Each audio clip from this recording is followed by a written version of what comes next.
profesor, compañeros, bienvenidos a esta clase del día de hoy.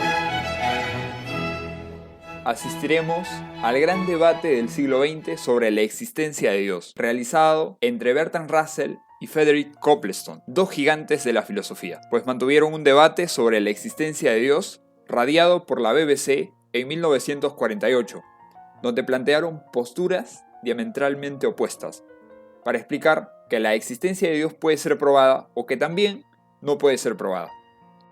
Entre la vida de ambos filósofos, Frederick Copleston nació en Taunton, Inglaterra, en 1907.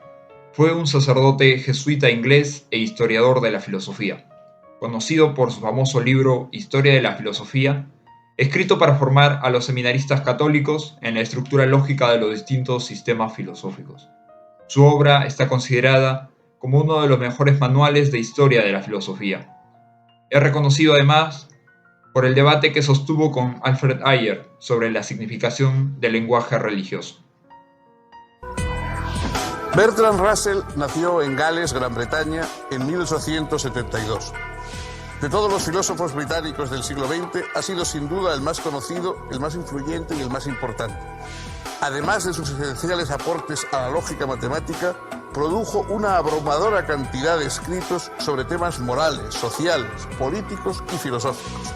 Su figura está a la base de lo que se llama la filosofía analítica, que más que una corriente propiamente dicha, es un modo de hacer filosofía, que insiste en la búsqueda de la claridad, en el énfasis del aspecto analítico al tratar ciertos problemas filosóficos y en la firme voluntad de no ceder a la inconsistencia lógica. Entre las obras más importantes de ambos contendientes, tenemos en Bertrand Russell, que sobresale con su texto quizá muy reconocido en teología natural, ¿Por qué no soy cristiano?, publicada en 1945, expone su postura agnóstica ante la existencia de Dios y que el cristianismo tampoco manifiesta la coherencia en su modo de explicarlo, sino que tiene varios vacíos en su estructura lógica de ver la vida. Además de otros textos como la exposición crítica de la filosofía de Leibniz, tenemos los principios matemáticos en 1903 y la historia de la filosofía, donde expone los sistemas filosóficos de los filósofos desde los antiguos griegos hasta los contemporáneos, escrito en 1945. En cuanto a Copleston, sobresale su magistral obra La historia de la filosofía, escrito en 9 volúmenes, entre 1946 a 1975, y otro texto llamado Filosofías y Culturas en 1984. Este debate se estructura en 4 partes. Una introducción, donde los contertulios definen sus posturas básicas y establecen unos acuerdos respecto a determinados conceptos. Una primera parte, donde se debate la validez del argumento de la contingencia como prueba de la existencia de Dios. Una segunda parte, en la que se discute la experiencia religiosa y sus implicaciones. Y una tercera parte, en la cual se debate la pertinencia del argumento moral como demostración de la existencia de Dios, y ambos intelectuales exponen sus conclusiones sobre el debate. Ahora bien, el objetivo de este debate es presentar las posturas de acuerdo a cómo conciben el mundo para explicar la existencia de Dios, tomando como tesis central que la existencia de Dios puede ser demostrada por el argumento metafísico de la contingencia, ya que los seres contingentes, al no poder dar cuenta de sí mismos, reclaman un ser necesario. Por otra parte, al considerar a la naturaleza necesaria en sí misma, es difícil llegar a concluir que Dios existe. Para dicho debate, es preciso llegar a un acuerdo sobre el concepto de Dios. Copleston y Bertrand Russell acuerdan una definición de Dios como un ser personal, supremo, distinto del mundo y creador del mundo. Copleston sostiene que Dios existe y que este hecho se puede demostrar filosóficamente. Bertrand Russell, por su parte, se declara agnóstico. Mi posición es la posición afirmativa de que tal ser existe realmente y que su existencia puede ser probada filosóficamente. Quizás podría decirme si su posición es la del agnosticismo o el ateísmo. Quiero decir, ¿cree que puede probarse la no existencia de Dios? No, yo no digo eso. Mi posición es agnóstica. A continuación, Copleston pregunta a Russell si piensa que negar la existencia de Dios conducirá necesariamente al relativismo moral, a lo que Bertrand Russell lo niega y declara que son dos problemas conceptualmente distintos. Antes de seguir con el debate, quisiera hacer un alto y tratar de exponer la postura que en un libro anterior Bertrand Russell había expuesto sobre la exposición crítica de la filosofía de Leibniz, y allí dejaba visto su postura en cuanto a la creencia o a la existencia de Dios. En el año 1900, Russell publicó Exposición crítica de la filosofía de Leibniz. Afirmó allí que la metafísica occidental, basada en las categorías de sustancia y atributo, no era más que un reflejo, en cierto sentido implícito, de la estructura proposicional con su sujeto y su predicado. Este descubrimiento alentaría sus posteriores investigaciones filosóficas. Sin embargo, dada su postura, los dos acuerdan en que Dios es un ser personal, supremo, distinto del mundo y creador del mundo. Es decir, consideran ambos que Dios, para ser definido en categorías humanas, es un ser trascendente. Desde este punto se puede dar pie a debatir la existencia de Dios desde la perspectiva de la experiencia religiosa. En este punto, Copleston entiende que, por experiencia religiosa, hace referencia a una apasionada aunque oscura conciencia de un objeto que aparece al sujeto de la conciencia como algo que lo trasciende, algo que no puede ser imaginado ni conceptualizado y cuya realidad es indudable, al menos durante la experiencia. Con estas palabras, Copleston da a entender que el objeto de la conciencia que el sujeto experimenta durante la experiencia religiosa es un objeto trascendente, y al ser trascendente postula realmente que las experiencias religiosas son el punto clave para entender la existencia de Dios, porque se habla de una realidad que no puede ser conceptualizada, tampoco imaginada, y que además es difícil de dudar durante la experiencia. En este sentido, para Russell es muy espinoso, un asunto muy difícil de tratar, ya que se trata de experiencias que parten desde los estados de conciencia. Yo respondería a esa argumentación que todo el argumento que se derive de nuestros estados de conciencia con respecto a algo fuera de nosotros es un asunto muy peligroso. Aun cuando todos admitimos su validez, solo nos sentimos justificados al hacerlo, me parece a mí, en virtud del consenso de la humanidad. Si hay una multitud en una habitación y en la habitación hay un reloj, todos pueden ver el reloj. El hecho de que todos puedan verlo tiende a hacerle pensar que no se trata de una alucinación, mientras que esas experiencias religiosas tienden a ser muy particulares.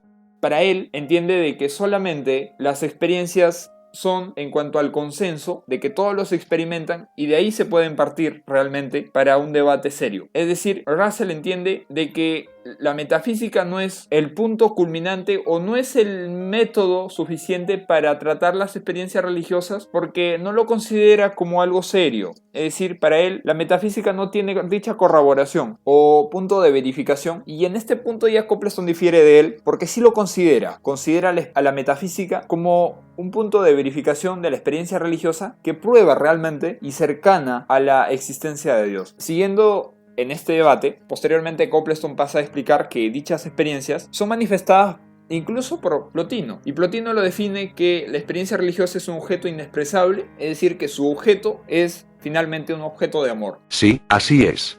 Hablo estrictamente de la experiencia mística pura, y ciertamente no incluyó lo que se llaman visiones. Me refiero sencillamente a la experiencia, y admito plenamente que es inefable, del objeto trascendente o de lo que parece ser un objeto trascendente.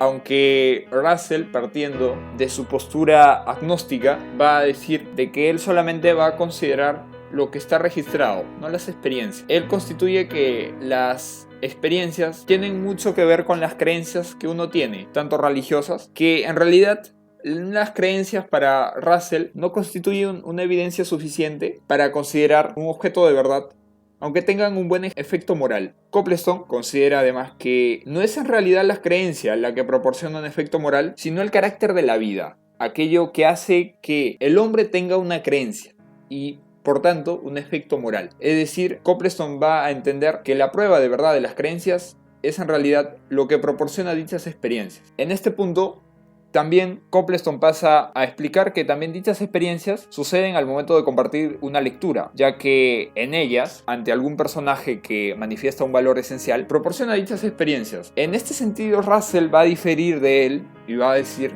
de que cuando uno lee un texto, pone por ejemplo a Licurgo, que aparece en las vidas de Plutarco, que uno al momento de leer dicha obra, experimenta un tipo de experiencia, pero solamente idealizando a un fantasma. En cambio, Coplestone menciona que no es el personaje en realidad lo que uno estima, sino lo que uno ama es el valor, es decir, el valor realmente objetivo, válido, que uno encuentra en ese personaje como una experiencia de una realidad última. Es decir, que cuando uno lee una obra y experimenta que esa obra proporciona un efecto moral, está participando de esa realidad última que realmente él lo llama experiencia religiosa. Recuerdo que Julian Huxley dijo en una conferencia que la experiencia religiosa, o la experiencia mística, es una experiencia tan real como el enamorarse o el apreciar la poesía y el arte. Bien, yo creo que cuando apreciamos la poesía y el arte apreciamos poemas concretos o una obra de arte en concreto. Si nos enamoramos de alguien, no de nadie. Para concluir, en este punto, Coplestone entenderá que toda bondad refleja a Dios de algún modo porque procede de él. Es decir, el hombre que ama lo que es bueno, ama a Dios en el supuesto de que realmente, aunque no lo conociese, sigue amando a Dios.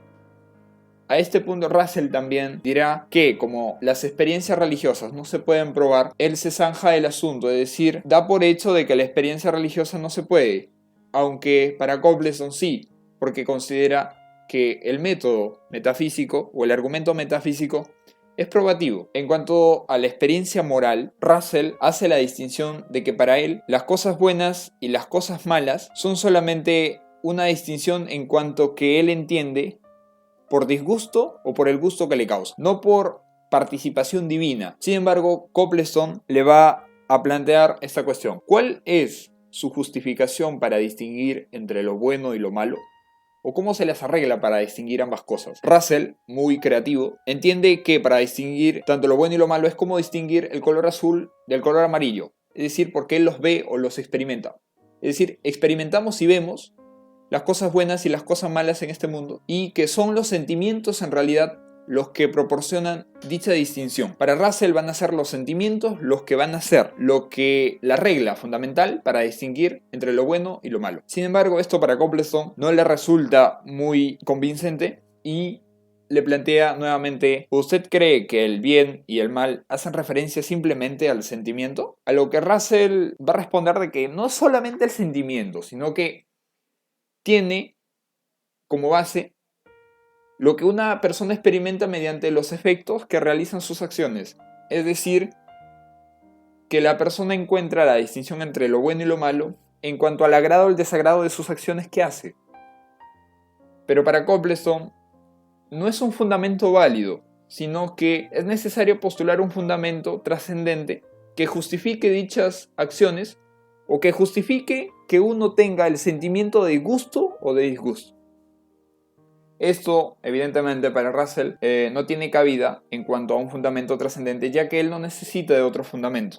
El fundamento para Russell van a ser el sentimiento y los efectos de las acciones que uno hace. En cuanto a la obligación moral, ambos van a diferir porque Russell entiende que el valor moral o la obligación del deber es cultural, es decir, que para llegar a una obligación moral en cuanto a las leyes morales de una sociedad son solamente en base a las circunstancias o a los afectos que en cuanto a las acciones de las personas se determinan lo que es recto. Sin embargo, para Coplestone no es así. Coplestone entiende que primero uno puede considerar los afectos, pero que hay al que partir a algo a priori, a algo que tanto los valores de la conciencia, de la ley moral o de la obligación tienen realmente para entenderse un fundamento trascendente, un fundamento que en realidad justifique las acciones o las distinciones entre lo bueno y lo malo. Además, ya que Russell considera que el deber es producto de la cultura o de la enseñanza de los padres, va a llegar a la consideración de que los valores morales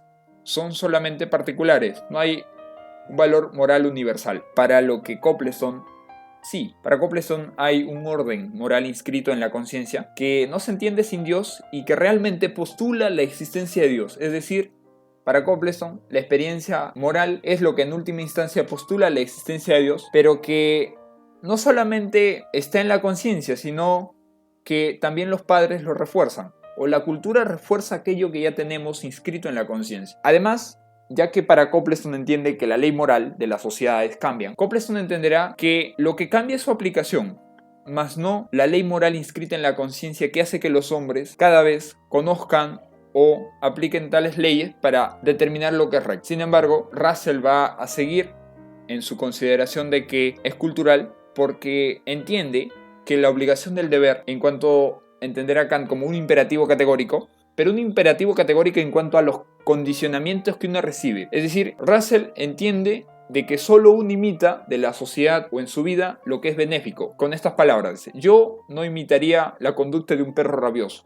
Evidentemente, yo imitaría lo que es bueno. Pero esto para Copleston no es por condicionamiento lo que uno realmente experimenta el deber o el sentido del deber, sino por la conciencia de obligación y de valores morales que uno ya tiene y que en la cultura realmente los refuerza. Esto va unido como consideración o recapitulación final de que para Copleston el problema de la existencia de Dios es un problema existencial, no lógico, porque lo lógico se queda solamente en lo registrado y no en las experiencias. Además que Dios es el ser trascendente que da sentido a la experiencia religiosa, a la experiencia moral, como entenderá, sin tener en cuenta que las experiencias subjetivas, en última instancia, siempre tienen un objeto de amor. Russell entenderá que su lógica es distinta. Él considera que la lógica aristotélica está en desuso porque es antigua y que realmente lo que para él prima es la lógica analítica, la que analiza los hechos más no las experiencias mismas. Y además considera que la obligación moral para él no tiene un origen divino.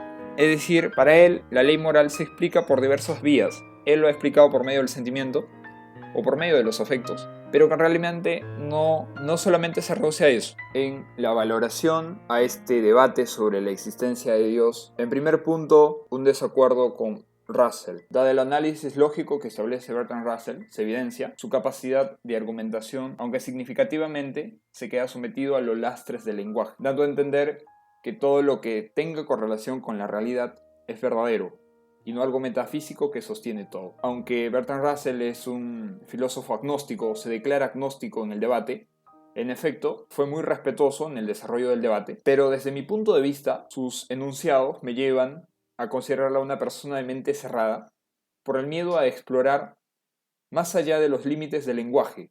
Esto sin duda refuerza más mi discrepancia con él, pues no da cabida a entender la razón por la cual la gente tiende a preguntarse cuál es la causa del mundo y de ellos mismos, pues Russell solo reduce estas cuestiones a que solo se puede pensar que el universo es algo intrínseco e ininteligible, dada su postura agnóstica en cuanto a la experiencia religiosa que le plantea Copleston.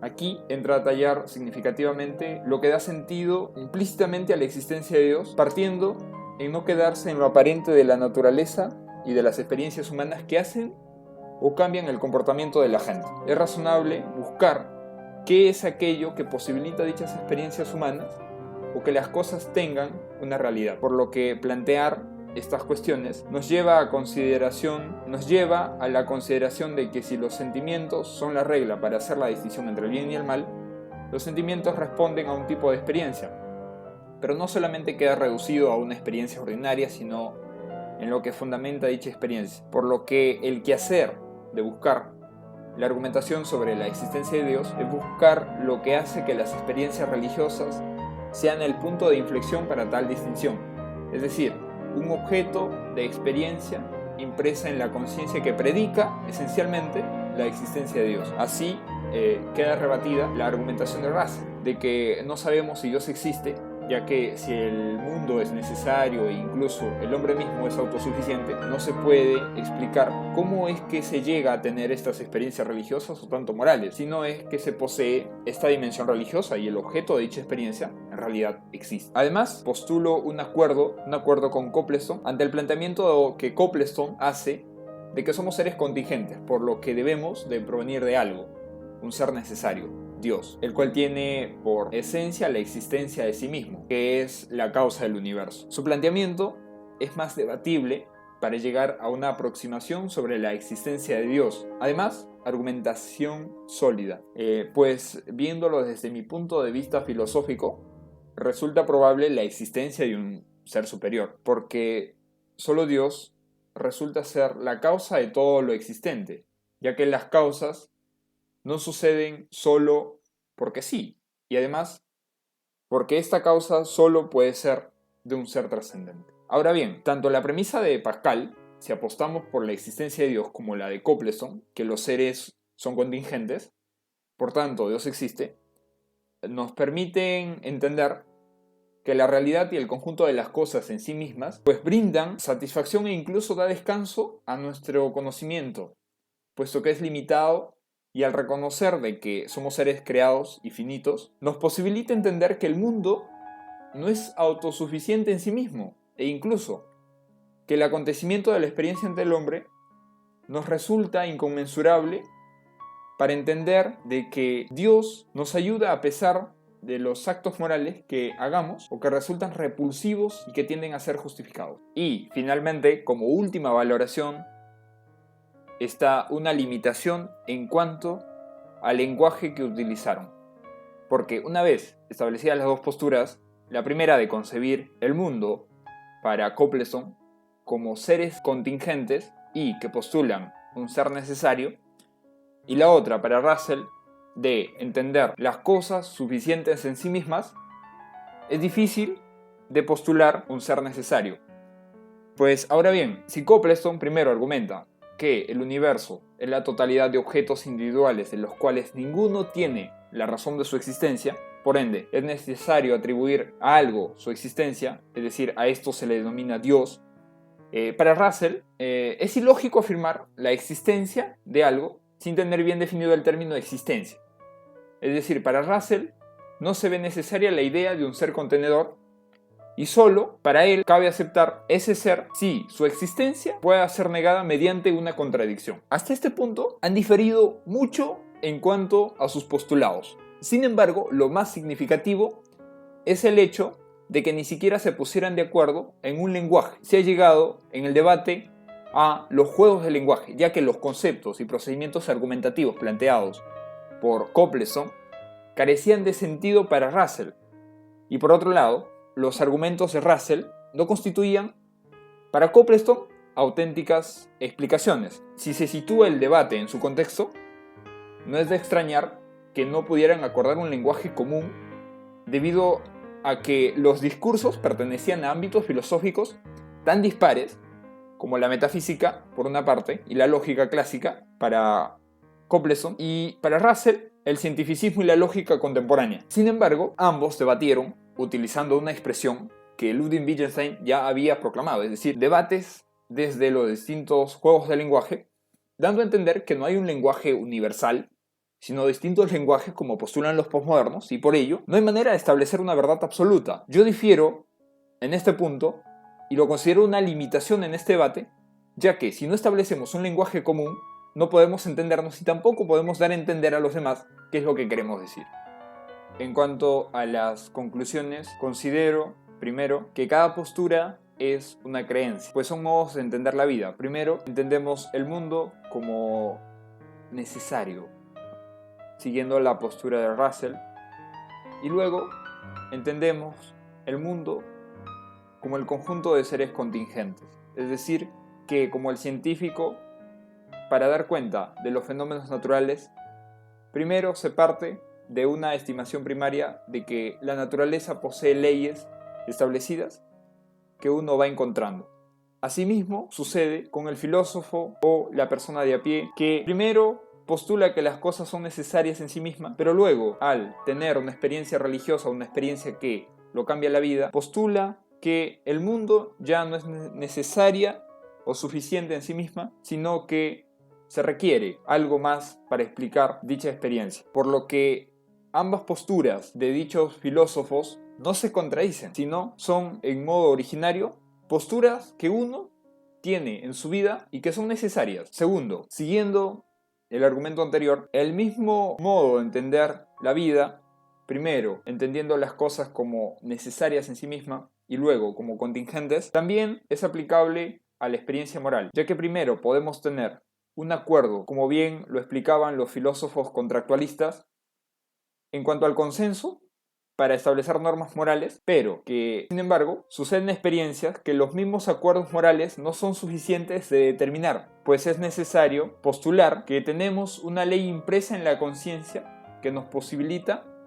hacer tal distinción entre lo que es bueno y lo que es malo. Es decir, siguiendo a Bertrand Russell, el sentimiento no es solo la regla para establecer la distinción entre el bien y el mal, sino lo que el sentimiento nos permite reconocer es que llevamos una conciencia implícita que nos posibilita entender y que postula la existencia de Dios como algo que hace que tengamos experiencias morales en cuanto a los hechos que vemos y que nos suscitan tal impresión y que no necesitamos del consenso para explicarlas como que son leyes o normas establecidas. Como tercera conclusión está el hecho de que dar cuenta racionalmente de la existencia de Dios conviene para el creyente no una creencia en esa argumentación, sino que las argumentaciones son posteriores a las creencias, de lo que cabe resaltar que estos argumentos, tanto de considerar el mundo como necesario o como contingente, nos permiten afianzar más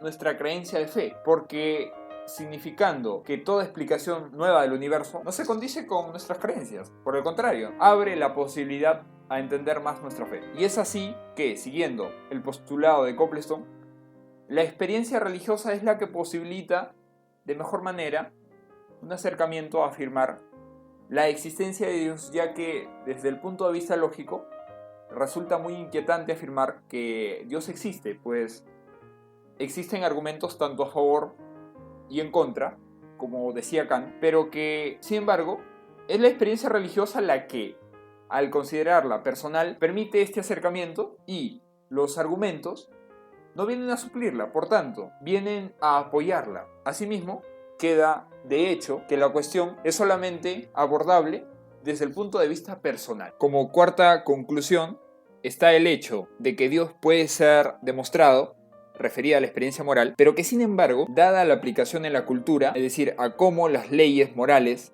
se establecen hoy en día en nuestras sociedades, muchas veces lleva a equívocos, por lo que es menester no buscar solamente el consenso social para establecer una moral, sino es necesario ir a lo que fundamenta la moral. Sin embargo, ante estas dos maneras de entender la realidad, queda abierta la disposición al reconocimiento de dicho fundamento, aunque no se quiera reconocer en la práctica, pero sí en cuanto a la teoría para establecer dichas leyes morales en nuestras sociedades, para que rijan de tal manera, siguiendo siempre el fundamento primero, o como Santo Tomás de Aquino trató de explicar, siguiendo a la ley divina. Y como quinta conclusión, estriba en el hecho de que plantear que el universo es necesario en sí mismo trae como consecuencia una amalgama de problemas a resolver, porque el universo en sí no es necesario sino contingente por las causas que comprometen a otras. Y esto porque da cabida a plantearse cuestiones de estirpe heideggeriano. ¿Por qué existe algo